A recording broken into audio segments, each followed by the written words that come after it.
So now let's just talk about doing a quick preparation of the statement of cash flows. So let's go over the format first. Format is we have a cash flows from operating activities, cash flows from investing, cash flows from financing, an increase and a decrease in cash, cash equivalence balance at prior to year end, and then balance at current period end. So the idea here is cash flows from operating activities. We'll have inflows and outflows and some kind of reconciliation to net income generally. So it'll be like our net income and then all of the differences, our cash flows from investing, our cash flows from financing. And then our adjustment to cash will be the difference between our beginning and ending cash balances in our balance sheet. And so the prior period year end should agree to the previous balance sheet ending balance. And the current period year end should agree to our current balance sheet balance. So it all should agree, and we should just be explaining the differences in cash. And so preparing the statement of cash flow, there's two ways to prepare the statement of cash flow. And I'll go over both of them. This is more of the direct method. And then I want to go over the indirect method as well. Know that the direct method is preferred, but rarely used because it requires too much effort from large companies. So the indirect method is generally used by large companies. Indirect method goes to explaining the difference between accounts receivable and accounts payable.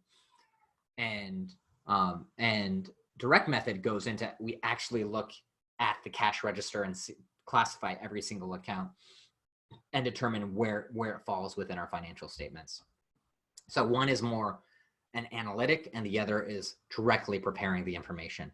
So this is the way we directly prepare it. We compute net income, compute net increase in decrease in cash. We'd look at this cash register and determine here was our beginning from balance sheet, here's our ending balance sheet cash. And we'll do that looking at our bank statements and doing all of our reconciliations. And then we'll look at all of our net cash from operating activities. So we should be able to look, it's a lot easier to visualize from a small company, but if I'm doing this for, let's say, a small CPA firm, say, hey, show me all of the receipts you have from your customers. Show me your bank statement and flag for me each one of your receipts from your customers. And I'll look and say, oh, okay, you got $1 million from your customers. That's cash flow inflow from operating activities. And I'll say, okay, now show me all your outflows related to your operating expenses. And then I'll say, hey, did you make any investing activities in your bank statement? I'll say, oh, did any of this go to buying a warehouse or paying for any long-term assets or stock? Did you take any loans?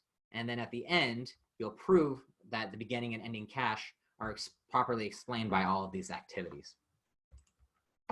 And so the cash account is a natural place for us to assess this. So we can look at a bank statement, but we could also just look at the cash account and have some kind of classification. And so some financial reporting systems let you automatically classify some of this information for you, and then you'd go in and check it as an accountant. But you should be able to see like how much cash we got from our customers, what we got from asset sales, what we got from issuing stock, and then all of the different payment types we have. And then we just bucket these off. But then we also have non-cash accounts, right? Cash equals liabilities plus equity plus minus non-cash accounts. So a second approach to preparing the statement of cash flows is analyzing non-cash accounts. That's the indirect method. And so we'll go into that in this next slide.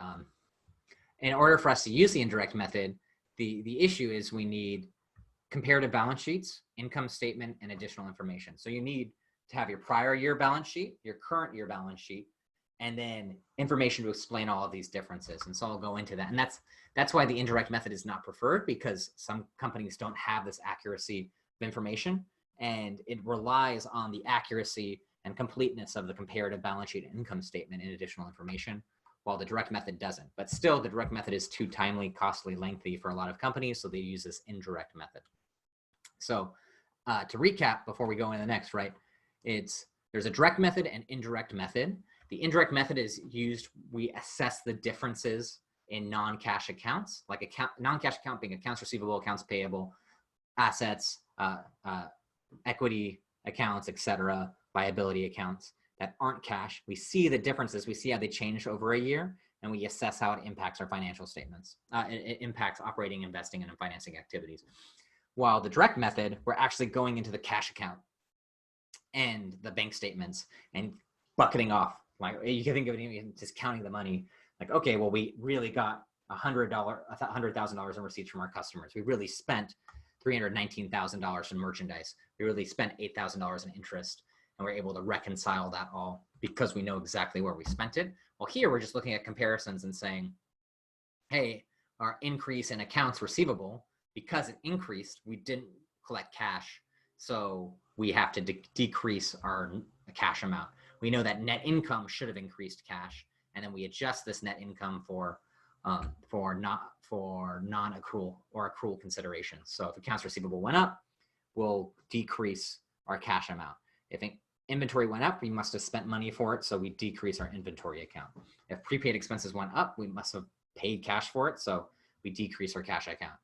Depreciation expense is non-cash. We didn't spend cash for it, so it increased, and so on and so forth. So both of these methods should give us the exact same answer. It's just different ways of determining that answer. So I'll pause there. Any questions related to the direct, indirect method in preparing statement of cash flow? So kind of going off the books lecture, before we go into preparing the statement of cash flows, I want to make sure that we understand like how the flow of information works and what makes it all different. So income statement, statement of shareholders' equity, and balance sheet. We create all of these first, right? We get the income statement, it's created first, and it's revenue expenses over a period of time. Then we have the statement of shareholders' equity, which is changes in equity over a period of time measured at a point in time. And then the balance sheet is actually at a point in time itself, or it's assets equal liabilities plus equity. We need all of that before we can create our statement of cash flows.